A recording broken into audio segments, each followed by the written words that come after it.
كليه تجاره. انا بعد 20 سنه في هندسه رحت درست برضو اداره اعمال، يعني رحت تجاره. في حين ان احنا في ناس كتير لا اللي هو ايه، اصل انا تجاره وهو مكسوف من نفسه. لا، ما تكسفش من نفسك. انت لو داخل كليه تجاره او كليه حقوق او كليه حتى زراعه او حتى اي كليه وداخلها وانت واثق من نفسك، انا بقول لك انت هتقدر تحقق اللي محدش حققه. بس خش وانت واثق من نفسك، وخش وانت عندك هدف. انا عايز اوصل وات ايفر بقى، هدفك انك تبقى بتدرس، هدفك انك تعمل بيزنس، هدفك اللي تعمله.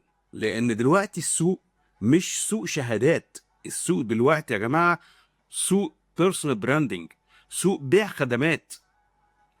الموظف واللي هو احنا بنساعد الناس ان هي ازاي تصل الى الوظيفه الجيده والكلام ده، كل ده كلام جميل قوي ده عشان نساعد الشباب ونوقفهم على رجليهم. في ناس ما عندهمش امكانيات كتيره ان هم يشتغلوا في البيزنس الخاص. فالشهادات والشغل في الشركات ما هي الا مسكنات.